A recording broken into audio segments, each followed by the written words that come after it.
네, 안녕하세요, 선생님들. 제가 개인적으로 이 강의실은 지금 좀 처음이에요. 그래서 약간 조금 어색하기도 한데, 그래도 늘 하던 거니까 선생님들에게 좋은 강의를 들려드리도록 하겠습니다.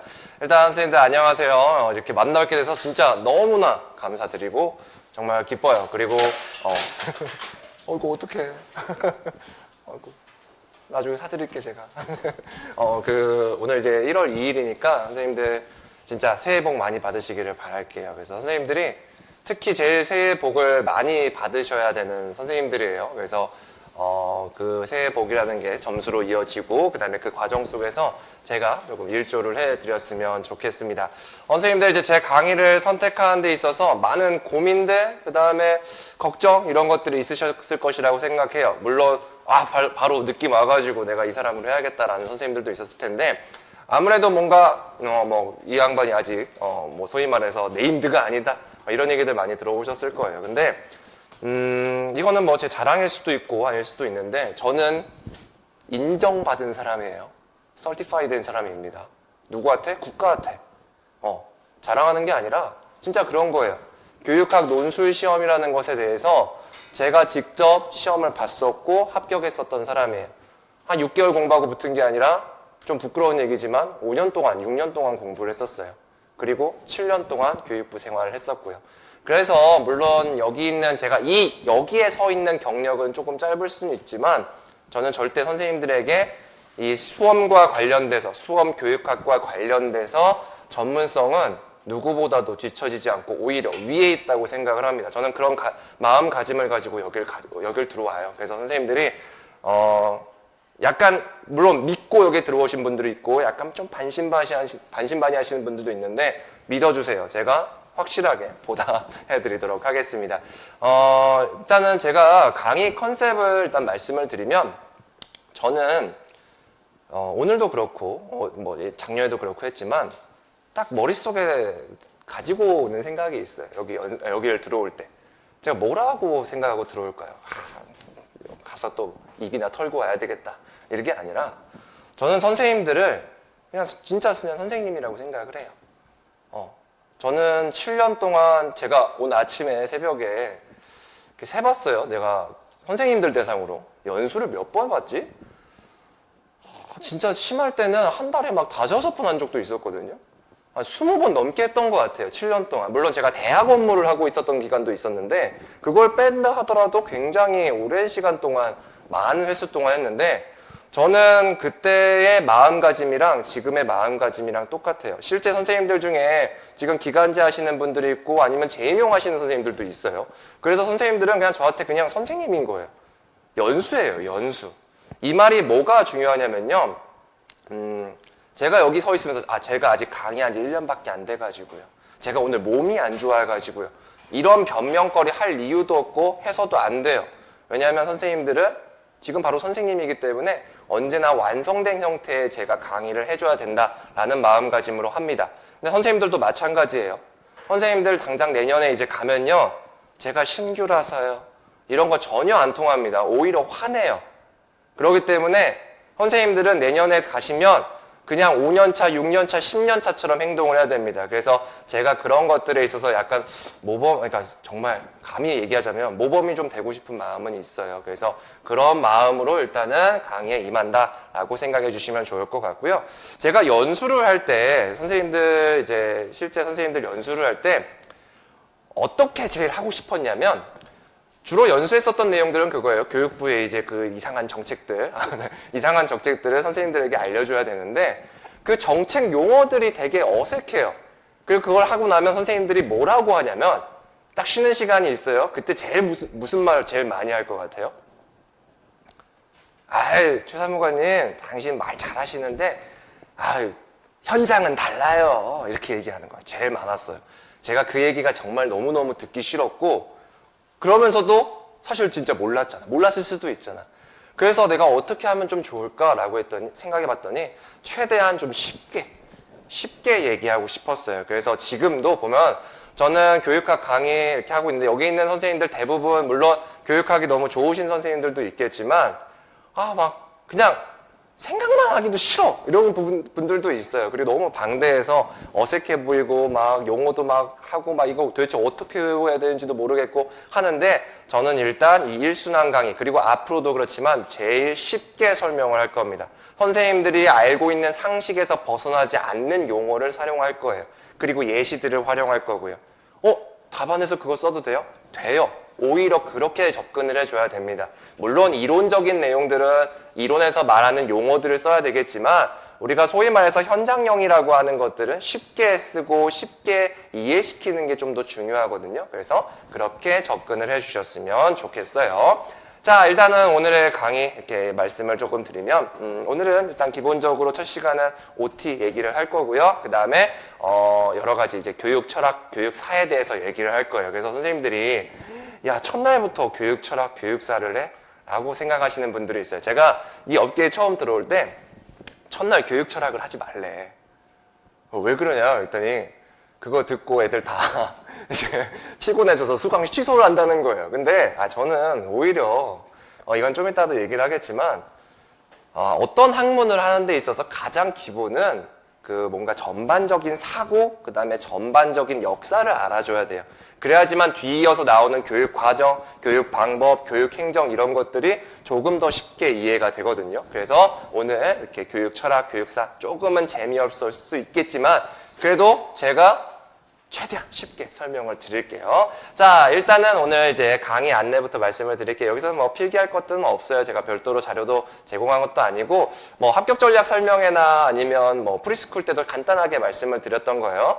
근데 혹시 프리스쿨 강의 안 들으셨던 선생님들도 있어요. 근데 그거 필수 아닙니다. 제가 왜 영순환이라고 했겠어요? 그거는 어떻게 보면 약간의 웜업이에요. 웜업이고 그리고 뭐라고 할까요? 그냥 내가 교육학을 진짜 몰랐을 때 어떠한 사고방식을 해야 돼 이런 것들과 관련된 강의니까 선생님들이 지금 뭐 패키지를 신청하셨는데 아직 영순환을 안 들으신 선생님들 꼭 들으셔야 되냐 뭐 이러신 분들이 있는데 그럴 필요는 없어요. 그냥 이동 중에 가볍게 들으셔도 되고요. 그 다음에 한 번은 슬럼프가 오잖아요.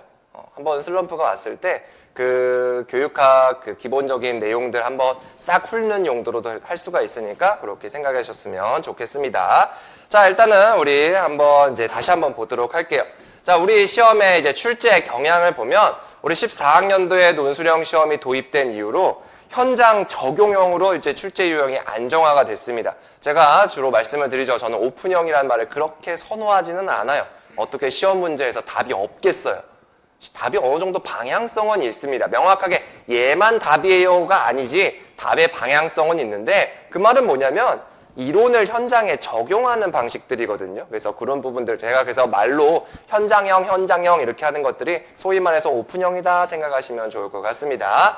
자, 우리가 이제 시험에 대해서 한번 알아봐야 되는데 물론 여기 이제 작년 시험 보신 분들이 있습니다. 시험 어땠어요? 어려웠잖아. 솔직히 어렵다고 느껴졌어요. 제가 시험 끝나고 나서 설문조사를 바로 돌렸어요. 한 이틀, 3일에 걸쳐서 한번 돌려봤는데 70명의 선생님들 중에 60%, 그 다음에 20%, 그러니까 총 80%의 선생님들이 시험이 어렵다고 한 거예요. 56명이나. 제가 이거를 재작년에도 똑같이 했었거든요. 2023학년도 시험에서도. 근데 그때는 보니까 쉬웠다고 응답하신 분들이 49% 정도였고 어렵다고, 그러니까 아주 어려움, 어려움 이런 선생님들이 10%밖에 안 됐었어요. 근데 이게 갑자기 엄청나게 역전이 돼버린 거죠. 그럼 이런 것들이 왜 시험이 어려웠냐라는 부분들인데 저는 솔직히 말해서 문제를 싹 보고 봤을 때 이론적으로 분명 선생님들이 어색한 것들은 나왔지 문제 자체는 어렵지 않았거든요. 그러니까 문제 자체. 문제 유형이라는 거 있잖아요. 문제에서 물어보는 거. 이게 꼰 게 아니라 CAT 상호작용 이렇게 물어보다 보니까 선생님들이 그동안 공부하지 않은 게 나왔다라고 생각을 한 거예요. 그러면서 누가 찍었네 말았네 이렇게 나왔는데 그러면서 제가 갑자기 잠깐 부각된 적이 있어요. CAT를 누가 찍었냐. 근데 저는 그거를 그렇게 좋아하지 않아요. 왜냐하면 저는 소위 말해서 찍기 위한 강사 아니거든요. 저는 앞으로도 계속 그럴 거예요. 다만 선생님들이 어떤 문제가 나오더라도 답을 쓸 수 있게끔 하는 게 제 강의의 모토이기는 합니다. 그래서 선생님들이 그런 부분들을 일단 머릿속에 넣어주셨으면 좋겠습니다. 자, 어쨌든 시험이 어려웠대. 그래서 어려웠는데 우리가 진짜 한번 어려웠는지 한번 채점을 해봤어요. 실제 결과가 나왔죠. 얼마 전에 나왔는데 제가 부랴부랴 이제 설문조사 올려서 총 44명의 선생님들이 제 카페에 있는 선생님들이 응답을 해주셨어요. 그래서 요거는 조금 다르게 보실 필요가 있는 게 뭐냐면 제 카페에 가입하려면 한 몇 가지 허들이 있어요. 뭐냐? 일단 나를 알아야 돼요. 나를 알아야한다는 것 자체는 완전 생초보는 아니라는 거예요. 그렇겠죠? 제가 이제 아무래도 후발주자이기 때문에. 자, 그러면 어느 정도 공부가 되신 분들일 거고, 그 다음에 카페에 들어와. 그래서 가입을 해. 그리고 여기에 댓글을 남겨. 몇 가지 허들이 있기 때문에 실제로 댓글을 남기신 분들은 어느 정도 공부가 되신 분들이 많겠죠. 그럼에도 불구하고 평균 점수가 16.2점 밖에 안 나왔어요. 이거 되게 높은 거 아니에요? 작년에, 그러니까 재작년에는 몇 점이었을까요? 18점이었어요. 18점. 그리고 그게 1차 합격자들의 평균 점수랑 거의 비슷했어요. 조금 다른 과목에서 그 도움을 주셔가지고 그 과목의 1차 합격자들 한 300명이었나 400명인가 평균 점수를 냈는데 거기서 평균 점수가 18점 정도였거든요. 제 카페에서의 평균 점수랑 거의 일치했었단 말이에요. 그러면 요번에도 그냥 우리가 유추해 보건데 아마 1차 합격자들의 평균 점수가 한 요 정도 될 것 같아요. 그래서 실제로 봤을 때도 이게 이제 전년 대비 약 2점 정도 하락이 될 것으로 예상이 되고요. 그 다음에 우리가 소위 말해서 고득점자라고 하시는 분들 18점 이상의 고득점자인데 이게 응답자의 20% 정도밖에 안 돼요. 이거 실제로 진짜 어려웠던 시험이 맞습니다. 재작년 같은 경우에는 50%가 넘었었거든요. 그래서 그런 부분들이 있으니까 선생님들이 감안하시면 됩니다. 근데 그러면서 이제 이런 생각이 들겠지. 몇 점이 목표예요? 몇 점이 목표야? 이러면 그러면 16점만 맞으면 되지 않을까요? 18점? 이 정도 하는데 아니에요. 우리 시험 제 강의를 듣는 모든 선생님들의 목표는 20점이어야 됩니다. 20점. 그래야지만 조금씩 까요. 그렇죠. 현실적으로 그래요. 그래서 19점 나오고 18점이 나오니까 우리 일단 목표는 20점이라고 잡고 갈게요. 자, 왜 이런 목표가 중요하냐면 이거는 제가 개인적인 경험들이기도 한데 선생님들 제가 이제 뭐 강의 중에 제 개인적인 경험들도 많이 말할 거예요. 왜냐하면 수험 기간도 좀 오래됐었고 그 다음에 우리 와이프도 임용시험을 3년 동안 준비해서 지금 현직에 있거든요. 그러다 보니까 너무나 선생님들이 하는 고민들, 그 다음에 이 시점에 어떤 공부를 해야 될지 이런 것들에 대해서 조금 공감 능력은 좀 생기는 것 같아요. 그래서 제가 그런 것들 뭐 강의, 더군다나 1순환이잖아요. 1순환이니까 쉽게 설명하는 차원에서 제 개인적인 이야기들도 많이 할 겁니다. 제가 이제 여기서 얘기를 왜 나왔냐면 저도 옛날에 중학교 때였는데 평균 90점이 목표였었어요. 우리 중간고사, 기말고사 보잖아요. 그러면 90점이 목표로 하면 공부를 하다가 이런 생각이 듭니다. 얘는 좀 안 해도 될 것 같아. 그리고 얘 나오면 내가 틀리지 뭐. 그래도 90점 맞을 거야. 이러면서 그렇게 제끼는 것들이 생겨요. 그러니까 실제 점수가 몇 점이었냐? 저는 한 번도 중학교 때 90점을 맞아본 적이 없어요. 평균이. 맨날 87.5, 88.3 막 이런 거예요. 근데 그거에 대해서 그냥 만족을 한 거죠. 근데 고등학교 때 마인드를 바꿨어요. 내가 왜 그랬을까? 하다가 그래 차라리 100점을 목표로 하자. 100점으로 목표로 하면 내가 어려운 거 만났을 때 조금 생소한 거 만났을 때 무슨 생각이 들겠어요? 이거 어차피 나와도 틀릴 거야가 아니라 그래 이것도 맞자로 가거든요. 그래서 그렇게 마음가짐을 조금씩 바꿔준다고 하면 우리가 실제 점수, 물론 제가 100점을 맞은 건 아니에요. 근데 점수가 100점에 근접하게 나왔던 경험들이 있습니다. 그래서 선생님들이 교육학이 어떻게 보면 전공보다는 마이너해 보일 수는 있잖아요. 그래도 20점 목표로 갑시다. 20점 목표로 가면 우리가 좀 더 좋은 결과가 나올 수가 있어집니다. 자, 이게 제가 요번에 많이 들었던 얘기인데 도대체 이번 시험 물체였냐 칼체였냐 이런 얘기들이 나와요. 근데 이게 나는 그냥 기본적으로 이게 왜 중요할까? 약간 솔직히 그래. 솔직히 물체면 다 똑같고 칼치면 다 똑같고 이 생각인데 그게 왜 중요할까라는 생각들이 들었어요. 근데 아무래도 선생님들 입장에서 수험생의 입장에서는 물체면 내가 점수가 1점이라도 높이 올라갈 가능성이 생기는 거고 칼체면 그게 떨어지니까 그게 합격선에 영향을 미쳐서 그런 것 같은데 제가 요번에 이제 시험을 보니까 물체고 칼체고 그냥 떠나서 평가원은 그냥 평가원대로 했어요. 평가원이 평가원 했다요. 평가원은 원칙, 기준에 진짜 충실하려고 노력을 해요. 더군다나 올해 작년 같은 경우에는 이 기준하고 원칙을 벗어나게 되면 어떤 문제가 발생하겠어요? 변별도 문제가 발생할 것이고 그 다음에 왜 이렇게 했어? 너 누구랑 카르텔이지? 조사받을 거예요. 그래서 작년에 평가원에 정말 평가원에서 시행하는 모든 시험 있잖아요. 초등, 중등, 그 다음에 우리 수학능력 시험 제일 큰 컨셉은 뭐였냐면 원칙이었어요. 기준하고 원칙. 그러면서 거기서 벗어나는 것들은 최소화하자. 왜냐? 문제가 될까봐.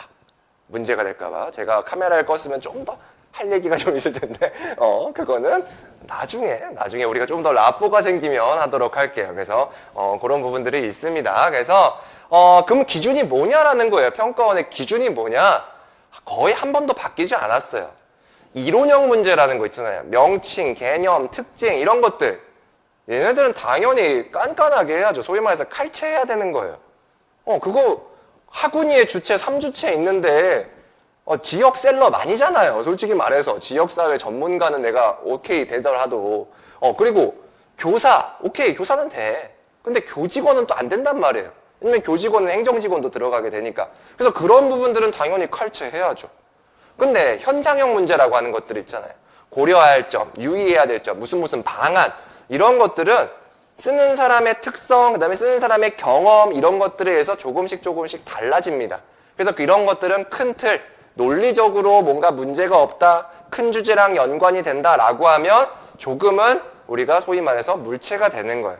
그럼 선생님들이 방향성이 쫙 생기겠죠? 외울 건 외우고요. 글을 잘 쓰면 되는 거예요. 정말 심플한 겁니다. 그게 평가원의 원칙, 채점 원칙이라고 얘기할 수가 있어요. 자, 이게 이제 실제 문제였었는데 그냥 잘 안 보여도 상관없습니다. 여기 잘 안 보이겠죠? 여기 온라인 수업에서의 학습자 상호작용의 유형 3가지. 법적 유형 구성 주체, 3주체. 이게 바로 이론형 문제예요. 그냥 이게 뭐냐라고 하는 것들. 이거는 명확하게 정해져 있죠. 물론 개인적으로 이 문제는 솔직히 말해서 잘못 낸 문제 같아요. 왜 잘못 낸 문제라고 하냐면 이건 제가 카페에도 얘기를 했지만 이론형 문제를 물어볼 때는 더군다나 특정 이론이 나오는 경우에는 앞에 그 이론을 얘기한 사람을 써주는 게 원칙이에요. 우리가 과거 시험에 보면 스타인호프와 오웬스의 문화 유형론에 따랐을 때, 그 다음에 또 뭐 있었을까요? 워커의 무슨 모형에 따랐을 때, 스나이더의 교육과정 운영 관점에 따를 때, 이렇거든요. 왜냐하면 교육과정 운영 관점을 얘기한 사람이 전 세계 몇 명이겠어요? 한 1000명은 될걸요? 근데 그거 다 떠나서 스나이더의 모형을 따라서 써봐라 라고 해야지만 우리가 그걸 쓸 수 있는데 온라인 수업에서의 학습자 상호작용 이거 말한 사람 되게 많거든요. 되게 많아요. 근데 왜 무어의 유형, 우리가 소위 말해서 학습자와 학습자, 학습자와 교사, 학습자와 컨텐츠, 물론 컨텐츠의 디지털 도구도 맞게는 해줬지만 조금 그 다른 유형을 쓴 거는 왜 답이 안 됐냐는 저는 솔직히 아직도 의문이기는 해요. 진짜 아직도. 여기에 무어라고 안 써줬잖아요. 그래서 그런 부분들은 조금은 아쉽긴 한데 제가 조금 어디서 건너서 들어보니까 교육공학을 전공하신 분들은 알 거예요. 이게 거의 바이블처럼 내려오는 것 중에 하나래요. 그러니까 우리가 소위 말해서 GPD의 개념을 써보세요 라고 하면 그냥 꼭 비고치키야. 얘기 안 해도 비고치키를 아는 것처럼. 그러다 보니까 이걸 출제하신 분이 당연히 알겠지라고 했었던 부분들이 있는 것 같아요. 그리고 실제 채점을 하려고 보니까 너무 다양한 답들이 쏟아지는데 그것들을 답으로 다 인정하게 되면 그럼 어디까지 또 인정을 해야 되냐 이런 문제들이 발생해서 그냥 아싸리 깐깐하게 들어간 부분들이 있는 것 같은데 제가 볼 때는 앞으로 이렇게는 안 나올 것 같아요. 특정 이론이 나오겠지. 그렇게 해야지만 좀 더 공정해요. 그래서 이거는 제가 한번 공식적으로 공식으로 하면 안 되지. 네, 교육부에 전화를 돌릴 거예요. 네, 제 친구한테 담당자가 제 동기더라고요. 그래서 네, 카르텔은 절대 아닙니다. 연락 별로 안 해요. 네, 어쨌든 얘기는 한번 해볼 작정이에요. 자, 어쨌든 법적 구성 위원 3주체도 마찬가지죠. 그래서 이런 부분들은 우리가 어쨌든 이론에서 외운 것들을 명확하게 써줘야 됩니다. 반면에 아까도 말씀드렸듯이 고려해야 될 점, 어려운 점, 유의해야 될 점 이런 것들은 선생님이 누구냐에 따라서 나는 이게 어려운 게 이런 거라고 생각을 해. 고려할 점은 이런 거라고 생각을 하기 좀 다를 거 아니에요? 그래서 그런 부분들이 있으니까 선생님들이 문제 보면서 한번 딱 감이 와야 돼요. 아, 얘는 이론형 문제, 얘는 현장형 문제구나. 그럼 이론형 문제는 최대한 정확하게, 현장형 문제는 구체적으로 써주면서 큰 주제와 논리적으로 맞게 이렇게 써주시기를 바라겠습니다. 자, 그러면 이런 상황 속에서 우리는 어떻게 공부를 해야 되느냐, 어떻게 학습해야 되느냐라는 질문이 생길 거예요. 그랬을 때 그냥 정말 뻔한 얘기 하지만 전공과 교육학은 선생님들 다르게 접근을 해줘야 됩니다. 달라요. 아예 문제에서 물어보는 것도 다르고 그렇기 때문에 선생님들이 공부하는 방법들도 달라져야 돼요. 자, 전공과 교육학을 이제 다르게 학습해야 되는데 그러면 시험에서 도대체 뭘 확인하고자 하느냐 이 문제거든요. 전공에서는 무엇을 물어보려고 할까요? 전공에서? 지식이에요, 지식.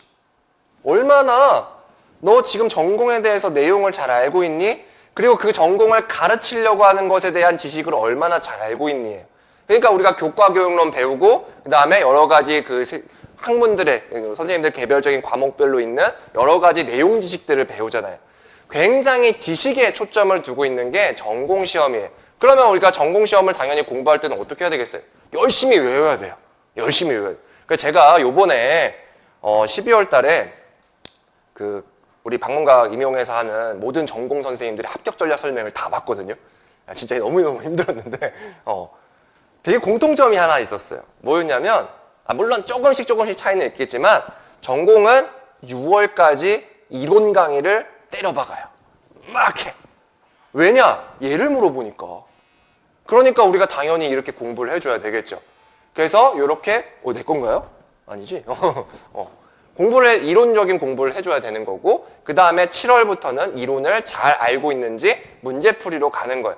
진짜 우리가 이 전공이 80%예요.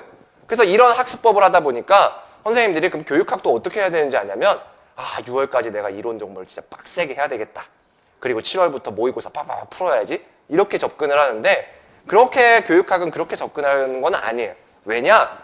교육학에서 물어보는 거는 평가원의 출제 원칙에 근거하면 교육 현장에서 실제적으로 적용 가능한 지식, 기능, 소양을 종합적으로 물어보는 거예요. 지식 있잖아요. 근데 이 지식이 무슨 지식이냐? 실제적으로 적용 가능한 거예요. 그러니까 우리가 문제에서 현장형 문제가 나오는 거거든요. 초등 같은 경우에는 그 적용이 굉장히 강조가 돼 있어서 초등 교직 논술은 실제적으로 보면 그런 분들 많아요. 나 교육학 하나도 모르는데도 20점 나오더라. 물론 맞아요. 근데 초등은 약간은 우리가 적용의 측면에 더 강조점이 있다고 보면 우리가 우리 시험에서는 적용 가능한 지식, 그 다음에 그렇게 기반이 되는 이론 이런 것들도 같이 물어보고 있다라고 이해하시면서 우리가 종합적으로 판단한다라고 이해하시면 될 것 같습니다. 자, 그러면 제가 이건 하는 얘기인데 제가 3주 전에 감기를 걸렸거든요. 근데 안 나서 여러분들 조심해요. 기침이 낫질 않으니까 정말 조심해 줘야 됩니다. 자, 어쨌든 우리가 교육학 시험은 그러면 이런 것들을 물어보는데 어떻게 공부를 해야 되냐? 최대한 이론, 기본 내용 습득을 빠르게 끝낼 필요가 있어요. 1, 2월, 늦어도 한 4월? 이 정도까지만 이론을 보는 걸 끝내줘야 돼요. 그 다음에 해야 될 일들이 실제적으로 적용하는 연습들이거든요. 그런 것들을 5월, 6월부터 해줘야지만 우리가 전공에 부담이 안 돼요. 그래서 선생님들이 지금 물론 강의를 듣는 시기가 조금씩 다 다를 거예요. 근데 온라인 선생님들 같은 경우에도 최대한 기본 내용 습득은 빨리빨리 끝내주세요. 그 다음에 그것들을 문제풀이하는 것들로 가줘야지만 우리가 좀 더 이 시험에 적극적으로, 긍정적으로 다가갈 수가 있어져요. 그래서 제가 2순환 때부터는 문제를 조금씩 풀거든요. 그래서 선생님들이 그런 흐름, 저는 초수여서 좀 더 이론을 봤으면 좋겠어요. 아니에요. 그래도 좀 빨리 끝냅시다. 빨리 끝내고 그 다음 넥스트 스텝으로 가는 게 훨씬 더 도움이 돼요. 그래서 이렇게 효율적으로 공부를 해주셨으면 좋겠습니다. 자, 그래서 우리가 출제 경향에 부합하는 학습 방법은 딱 두 가지겠죠. 기본 이론을 정확하게 숙지하는 거, 이론형 문제에 대비하기 위해서. 그 다음에 현장형 문제를 대비하기 위해서 현장에 적용하는 연습을 열심히 해줘야 돼요. 근데 이론들을 다 볼 수는 없습니다. 근데 그 중에서, 그 이론들 중에서 현장에 적용 가능한 이론 중심으로 컴팩트하게 접근하는 게 필요하고요. 문제는 당연하겠지만 그냥 예전 문제 풀지 맙시다. 예전 문제 막 진짜 옛날 같은 거 있잖아요. 16학년도 같은 그런 문제들.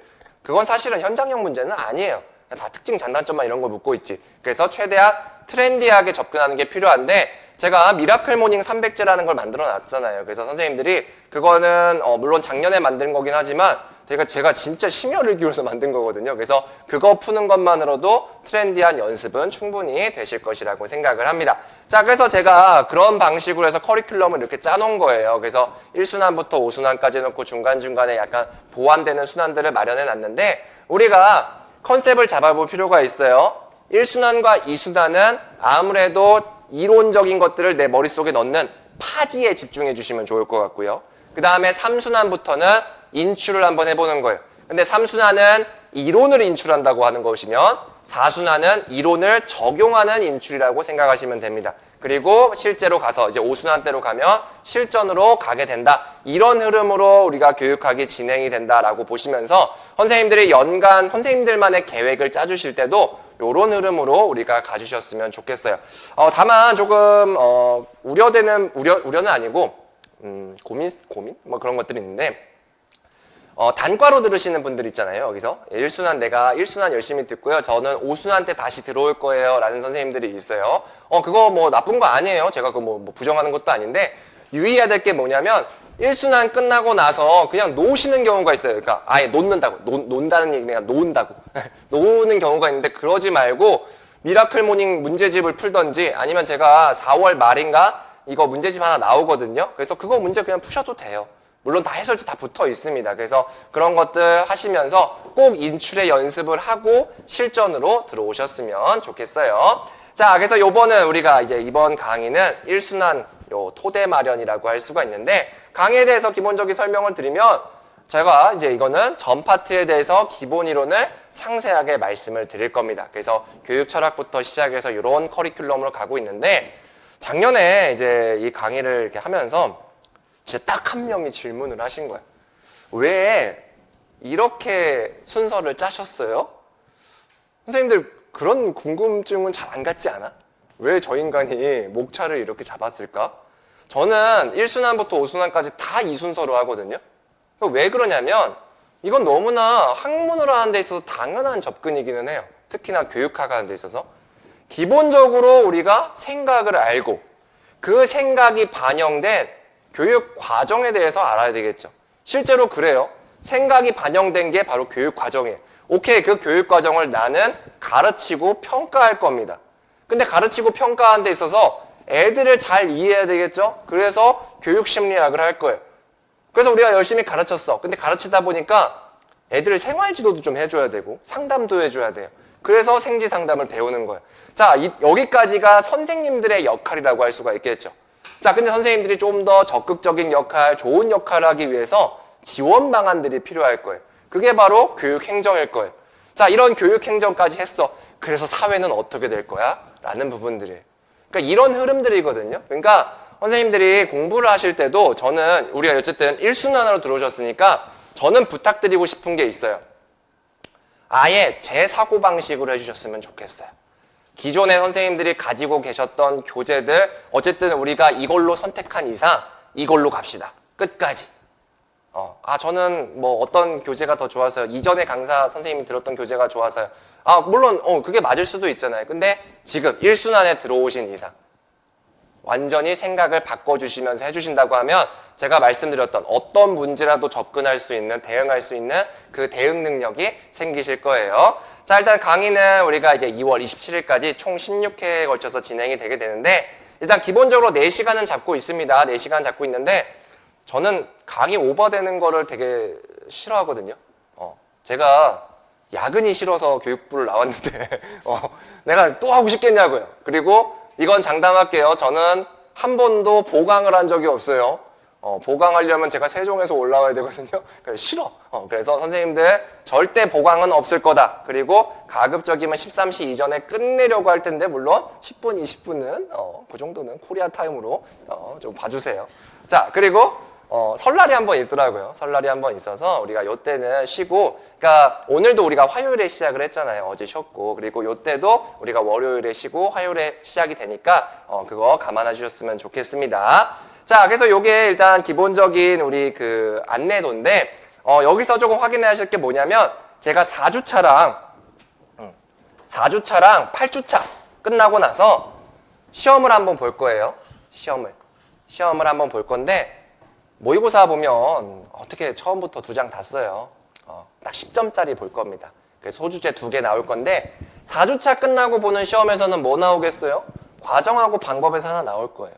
그 다음에 8주차 때는 평가하고 행정 또는 심리하고 행정 하나 나올 겁니다. 이거는 제가 그냥 그때그때 봐서 얘기를 할 거니까 선생님들이 그거 보시면 될 것 같고요. 이건 당연하겠지만 전원 채점, 전원 천삭 할 겁니다. 그리고 이때 백지 내셔도 돼요. 백지. 진짜예요. 목차 내셔도 돼요. 제가 첫 번째, 제 인생의 첫 번째 모의고사를 본 적이 있었어요. 2010년 1월 달이었는데 처음으로 이제 신림동에 간 거예요. 나 딴에는 제가 2008년부터 공부를 시작했거든요. 야, 여러분들 2008년도에 뭐 했어? 초딩 뭐 이런 거 아니었어? 근데 저는 그때부터 고시생이었습니다. 근데 2008년도에 공부를 시작해서 나름 한 거야.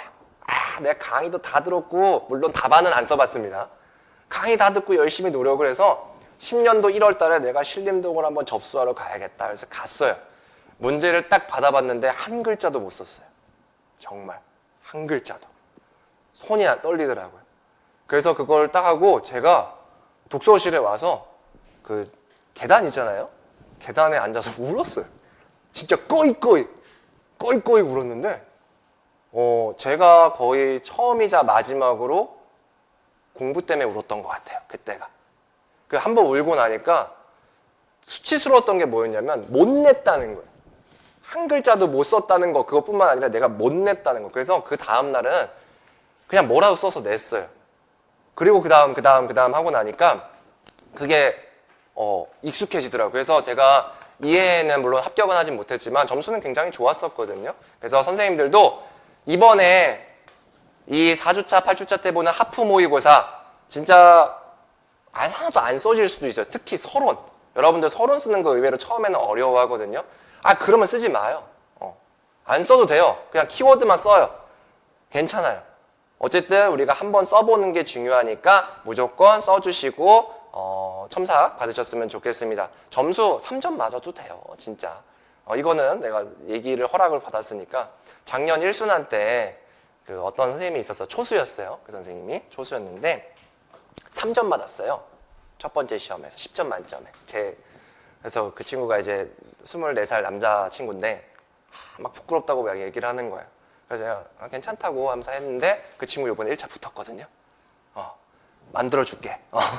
만들어줄게. 내가 임상실험을 거쳤어요. 그렇기 때문에 믿고 따라와주면 좋을 것 같습니다. 자, 온라인 선생님들 같은 경우에는 게시판이 열릴 거예요. 그래서 그 게시판에 시험 보고 나서 일주일 이내로만 올려주시면 제가 채점 첨삭을 진행하게 됩니다. 물론 그러면 첨삭본 언제 받을 수 있느냐 이러잖아요. 1월 23일에 시험 보면 1월 29일에 드릴 거예요. 그리고 2월 20일에 보면 2월 26일에 드리겠죠. 그래서 이때는 간단하게 우리가 답안 쓰는 법도 조금은 말씀을 드릴게요. 물론 아직은 막 중요하진 않습니다. 아직은 중요치는 않은데 가볍게 이해만 해주셨으면 좋겠어요. 자, 그리고 이제 우리가 이제 1순환으로 다시 돌아와서 요 강의를 그러면 우리가 어떻게 조금 활용을 해줘야 되느냐. 선생님들 요번에 학습을 하실 때 초점은 이해에만 초점을 두세요. 이해. 지금 암기해서 뭐 하겠어요? 어차피 기억도 안 나는 거. 진짜 그래요. 왜냐? 우리의 뇌는 생각보다 한계가 있거든요. 나중에 교육심리학 때 배우잖아요. 우리의 작업기억, 작동기억 뭐 이런 것들이 있단 말이에요. 그래서 한계가 있는데 전공 공부를 6월까지 때려박아요. 그러다 보니까 당연히 얘네들이 탈락해버리는 상황들이 발생해요. 그래서 1, 2월 달에 우리가 암기보다는 이해에 좀 더 초점을 두셨으면 좋겠습니다. 물론 예외는 있어요. 어떤 사람들이 예외냐? 일병행하는 선생님들, 온라인 선생님들 중에 일병행하는 선생님들은 지금 1, 2월이 피크야. 그렇겠죠. 개학하고 나면 뭐 언제 뭐 교육학 기본이론 보고 있을 거예요. 그러면 그 선생님들은 조금 1, 2월을 정말 빡세게 보낼 필요가 있습니다. 그래서 일병행하는 선생님들은 암기까지 같이 진행해 주시면 좋은데 그게 아닌 경우라고 하면 이번 강의는 그냥 이해만 하셔도 돼요. 자, 그리고 우리가 또 공부를 하실 때 그냥 이해만 하고 그냥 이 개념은 이거구나, 이거 끝 이렇게만 보는 게 아니라 출제 원칙이 있잖아요. 아까 지식과 기능 소양을 종합적으로 평가하는 거기 때문에 기본 내용을 적용하는 상황들을 한번 머릿속에 떠올려 봐요. 이건 제 교재에도 나와 있는 부분들도 있지만 없는 부분이다 하더라도 한번 생각해 보는 거예요. 잠재적 교육 과정을 내가 배웠어? 그럼 이 잠재적 교육 과정을 고려했을 때 나는 수업을 어떻게 해볼까? 한번 그냥 상상만 해보라는 거예요. 적을 필요도 없어요. 상상만 해도 됩니다. 그런 것들이 다 출제 원칙에 부합하는 학습의 방법이 돼요. 자, 그럼 우리가 복습을 어떻게 해야 되는 부분이냐는데 저는 공부를 기본 강의를 들을 때 그냥 기본 강의 듣고 일단은 그 당일날 무조건 당일날 한번 싹 눈으로 봤어요. 그 부분에 대해서 두 번씩 싹 봤거든요. 근데 그게 아무래도 내가 이미 이해하고 있는 부분도 있고 조금 쉬운 부분도 있고 이러면 한 2시간이면 복습이 되더라고요. 물론 개인차는 조금씩은 있습니다. 그래서 제가 여기서 말씀드리는 부분은 뭐냐면 그냥 텍스트 중심으로 그냥 쓱 이해하고 말라는 거예요. 너무 많은 시간들을 할애하지 마시라 라는 말씀을 드리고 싶고요. 이건 이제 수강일 기준인 거고 비수강일 때는 어떻게 되느냐, 하루 1시간 정도는 내가 배웠던 것들을 또 눈으로 보는 거예요. 그래서 선생님들이 명심해야 될 게 뭐냐면 특별한 상황, 일병행하시는 선생님들이 아니라고 하면 교육학 몰빵데이 만들지 마세요. 나는 월화에 교육학 다 볼 거야. 암기 막 할 거야. 안 돼요. 어차피 수목금토에 다 까먹어요. 진짜 우리는 다 리셋이 되거든요. 그래서 교육학은 꾸준히 자주 하는 게 핵심입니다. 그래서 제가 요거 학습시간표 예시를 그냥 짜놨어요. 그래서 뭐 이거는 선생님들마다 다 달라요. 근데 그냥 나였으면 어떻게 했을까라는 부분인 겁니다. 그래서 어떻게 되냐면 일요일은 놀고요. 이게 제일 먼저 보이죠. 놀고 월요일 날 아침에 우리 강의를 듣잖아요. 온라인 선생님들은 조금씩 변형해 주시면 됩니다. 그 다음에 16시 정도까지, 그러니까 13시까지 강의 듣고 점심 먹고 잠깐 쉬었다가 16시까지 강의 복습하는 거예요. 그 다음에 가볍게 운동을 하거나 잠깐 조금 중간에 휴식을 하거나 이런 것들을 해주시고요. 그 다음에 17시부터는 그냥 전공하는 거예요. 자, 그러면 전공날은 어떻게 되느냐? 전공 강의 듣겠고 강의 복습하겠죠. 운동 똑같아요. 그리고 전공 복습을 일단 해주시는데 교육학은 요때 밤에 1시간 정도 가볍게만 보시면 될 것 같아요. 그래서 이런 식으로 짜주시면서 공부를 하시는 게 좋아요. 운동을 꼭 해야 되나요? 저는 꼭 했어요. 왜냐? 여름 때문에. 우리가 지금 여기 계신 분들, 전업이신 분들, 그러니까 우리 전업 공부하시는 분들도 있을 텐데 정말 필수적으로 넣어놔요. 이 운동이라는 거, 저는 헬스장 다녔거든요. 헬스장 가서 뭐 막 벌크업하고 이런 게 아니라 그냥 그 러닝머신 걷는 거 있잖아요. 그런 거 하고 막 그랬어요. 그래서 그런 거를 하면 그래도 리프레시도 되고 진짜 몸도 건강해지고 이런 부분들도 있고 우리가 어쨌든 장기 레이스잖아요. 그래서 이 부분을 1시간 정도, 뭐 30분 정도 요 정도 우리가 꼭 지켜주셨으면 좋겠습니다. 되게 심플해 보이죠? 계획들이. 그래서 선생님들 뭐 저랑 라뽀가 생기시면 제가 생각보다 되게 계획적인 사람이거든요. 정말 약간 좀 계획에 병적이에요. 계획에 병적이어서 저 인간이 또 저 짓을 하고 있구나라고 이제 이해해 주시면 되는데 어쨌든 저 같으면 이렇게 공부할 것 같아요. 근데 이런 사람이 생기겠죠. 저는 일병행하는데요. 일병행 하시는 분들은 어떻게 해야 되냐? 일병행 하시는 선생님들은 어쩔 수 없이 교육학을 조금은 몰빵할 수밖에 없는 건 있어요. 월화수목금에 어떻게 교육학을 할 시간이 있겠어요? 진짜 안 나와요, 정말. 그쵸. 5시에 퇴근한다고 쳐. 5시에 퇴근도 못 할 텐데. 학교 기준으로 얘기할게요. 뭐 이렇게 여러 가지 일하다 보면 6시, 7시 될 거고 밥 먹고 뭐 하다 보면 8시 될 거고 전공하다 보면 11시 되고 12시 되는데 진짜 교육학 할 시간이 없어요. 그래서 제가 일병행했던 선생님들 합격 수기를 많이 봤을 때는 진짜 12시 반에 30분 잠깐 하더라고요. 전화 스터디 하거나. 근데 그런 경우들도 있는데 가급적이면 토요일하고 일요일에 끝내주는 게 좋겠죠. 토요일, 일요일에 교육학 강의 들으면서 우리가 복습도 하고 그리고 복습 같은 것도 역시 눈으로 빠르게 보는 방법들이 있을 것 같습니다. 그래서 이거는 개인에 맞게 조금씩 변형해 주시면 될 것 같아요.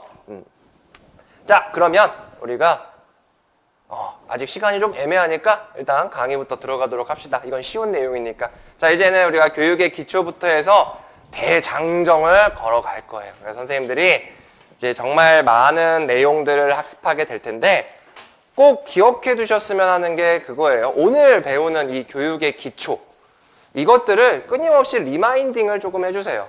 오늘 배우고 그냥 휘발되고 이런 것들이 아니라 여기서 나오는 개념들이 있어요. 교육이 도대체 뭐냐? 그다음에 교육의 목적이 뭐냐? 이런 것들이 있거든요. 이게 날이 가면 갈수록 시험에 임박하면 임박할수록 기억이 나질 않아요. 공부도 하지 않고. 근데 우리가 교사가 될 사람이 이미 교사인 거고.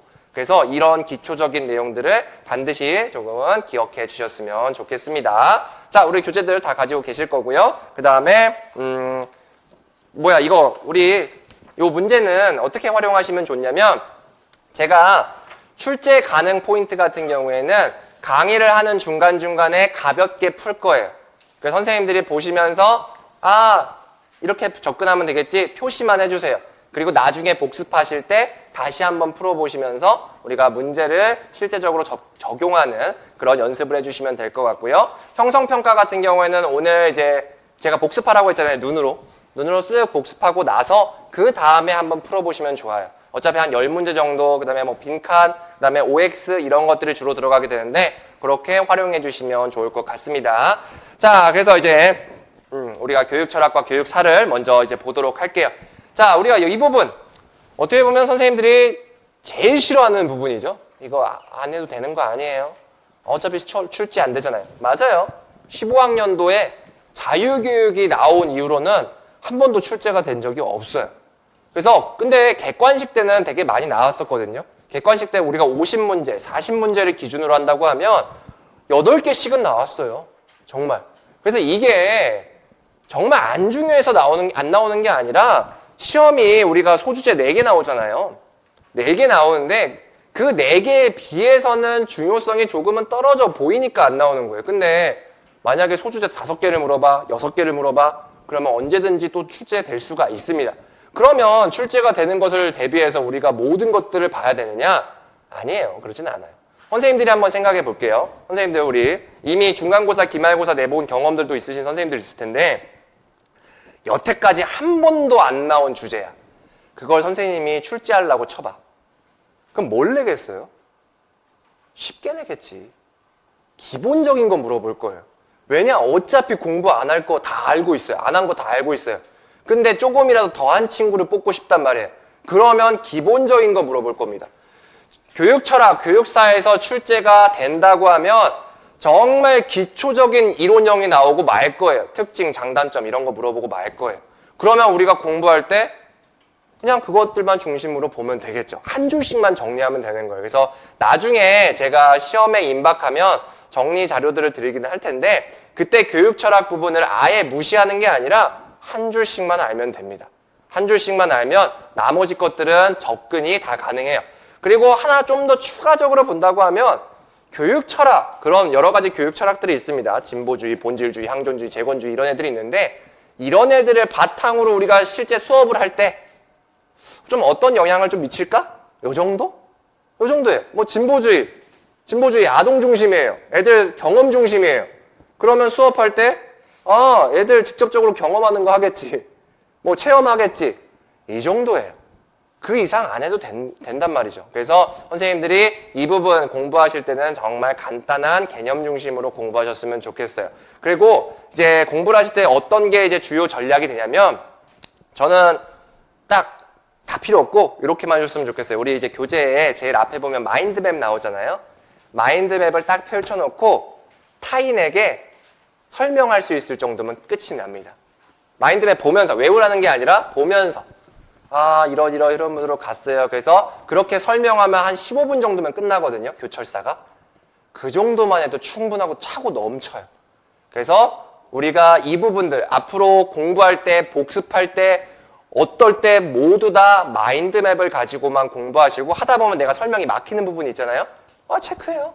그래서 그 부분은 보면서 아 맞다 이거였지 정도로만 하시면 됩니다. 그래서 오늘은 제가 좀 이따 교육사, 교육 철학을 본격적으로 얘기할 때도 마인드맵 중심으로만 설명을 할 거예요. 그래서 선생님들이 복습하실 때 한번 연습해 보세요. 연습만 해보시면 됩니다. 그래서 그렇게 보시면 될 것 같습니다. 자, 이제 가장 처음이 이제 교육의 기초인데 역시나 기본적인 내용이고 간단하게 설명하는 거 중심으로 하시면 되고요. 만약에 교육의 기초에서 시험에 나온다라고 하면 진짜 딱 명확한 게 있어. 진짜. 얘는 언젠가 한번 나올 거예요. 내가 이렇게 찍는 거 얘기는 안 하겠, 좀 조심스럽긴 한데, 교육의 목적, 교육의 수월성과 형평성, 요 두 가지는 결국에는 물어보게 돼 있습니다. 결국에는. 이게 1차가 됐든 2차가 됐든. 그래서 선생님들이 여기 나오는 거, 교육의 목적, 내재적 목적하고 외재적 목적이라는 거 있어요. 그 다음에 교육의 수월성과 형평성은 헌법과 관련되는 부분들인데, 선생님들 진짜 제가 별표 이렇게 치는 건 없어요, 별로. 근데 헌법은 외워주세요. 외워주세요. 진짜. 특히나 31조 제1항은요. 모든 국민은 능력에 따라 균등하게 교육을 받을 권리가 있다. 뭐 어렵지도 않잖아요, 그거. 그걸 왜 외워야 되냐면 선생님들 뭐 하는 사람들이에요? 가르치는 사람들이고 가르치는 사람들인데 공무원이잖아요, 공무원. 국가 공무원이에요. 당연히 국가에서 만든 제일 상위 문서는 우리가 지켜줘야 되겠죠. 그래서 헌법은 우리가 토시 하나 틀리지 않고 31조, 물론 다 하라는 게 아니라 이 31조, 그 중에서도 31조 제1항은 무조건 외워주셨으면 좋겠어요. 그리고 면접 때도 활용할 일이 있을지 모르거든요. 그렇기 때문에 선생님들이 꼭 기억해 두셨으면 좋겠습니다. 자, 일단 이제 마인드맵을 보면서 간단하게 보도록 할게요. 자, 우리가 교육의 기초에서 우리가 주로 배우는 건 뭐냐면 교육이 어디서 왔는지, 교육이 뭔지, 그래서 교육을 어떻게 개념화할 수 있는지, 일단 교육이 뭔지부터 우리가 정확하게 알아보는 겁니다. 그리고 나서 교육의 목적과 기능을 한번 알아보는 건데, 이 중에서 교육의 목적은 크게 내재적 목적과 외재적 목적으로 나뉩니다. 교육을 왜 하느냐라는 부분이죠. 선생님들이 교육을 왜 할까요, 우리 애들한테? 교육을 왜 받느냐라고 봅시다. 교육을 왜 받을까? 재밌으니까. 저의 이성을 개발하기 위해서. 이런 것들은 내재적 목적과 관련되는 부분이고, 저 교육을 받아가지고요, 좋은 대학교 가가지고 좋은 직업 가질 거예요. 우리 경제 발전에 이바지할 겁니다. 그렇게 수단으로 하는 것들은 내재적 목적이 됩니다. 이따가도 말씀드리겠지만, 이렇게 내재적 목적, 외재적 목적으로 구분해서 말씀을 드리면 뭔가 느낌적으로 외재적 목적이 나쁜 것 같아. 그냥 그래 보이잖아요. 근데 교육의 내재적 목적과 외재적 목적은 둘 다 같이 추구해야 되는 거예요. 특히나 국가라는 측면에서 보면. 왜냐하면 결국에는 사람들을 인재로 키워나가야 됩니다. 그래야지만 국가를 유지시켜주고 발전시켜 나가는데 교육이 중대한 역할을 하거든요. 그래서 외재적 목적을 부인할 수는 없어요. 그래서 선생님들이 내재적 목적과 외재적 목적을 공히 추구해야 된다라는 거 꼭 이해해 주셨으면 좋겠습니다. 교육의 기능은 그냥 간단하게 보시면 될 것 같고, 우리나라의 교육을 공부하실 때는 현행 법률, 바로 헌법, 아까 말씀드렸듯이 헌법에 있는 내용들을 보시면 되는데, 그 헌법 제31조 제1항에 나와 있는 두 가지 가치가 바로 수월성과 형평성이에요. 정말. 그래서 예전에 교육학 개론들을 보면요, 첫 서문에 뭐라고 돼 있냐면 거의 대부분 수월성과 형평성이라는 양대 수레바퀴가 고르게 굴러갈 때 그 교육이라는 수레가 잘 굴러간다라고 얘기를 하고 있어요.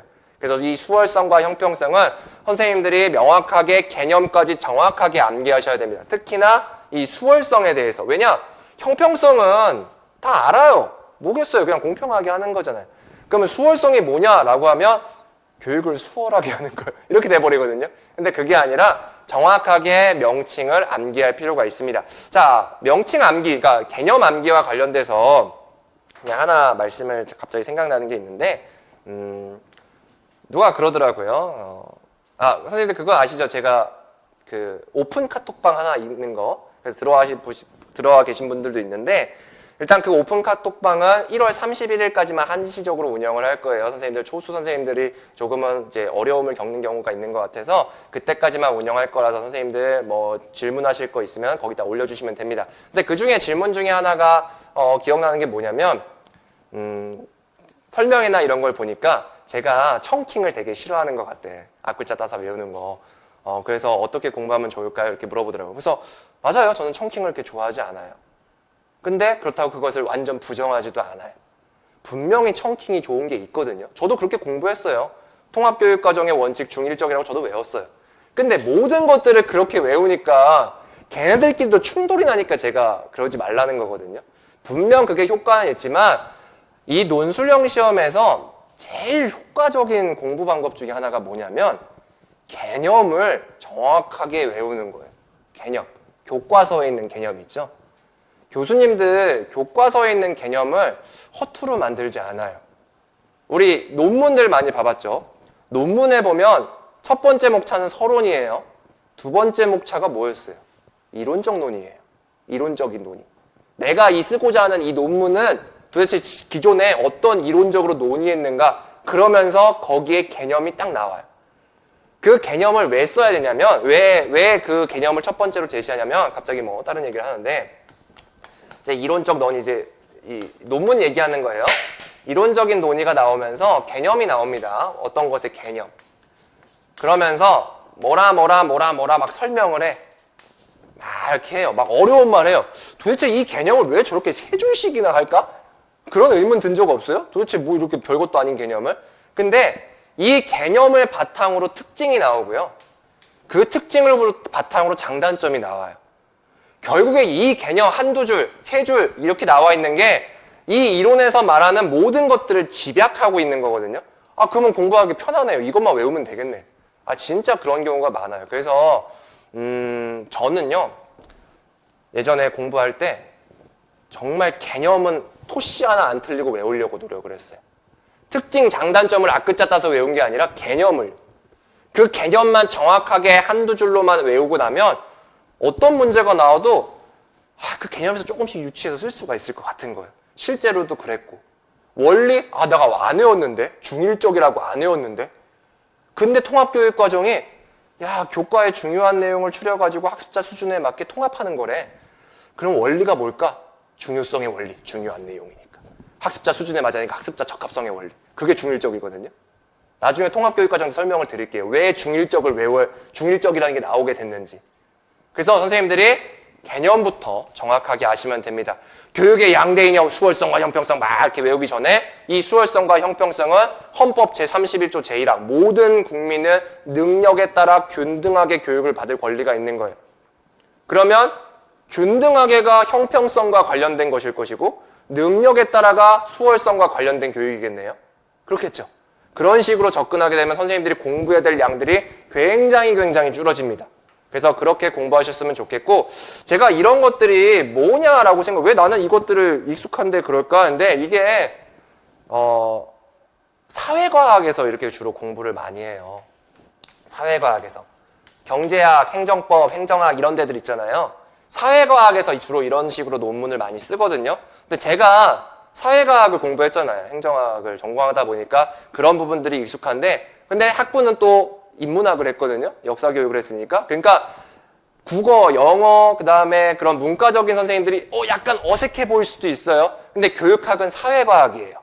그러니까 이런 식으로 접근하는 것이 우리가 바람직합니다. 선생님들이 제가 오늘 첫날이니까 약간 이런 것들을 조금 말씀을 드리도록 할게요.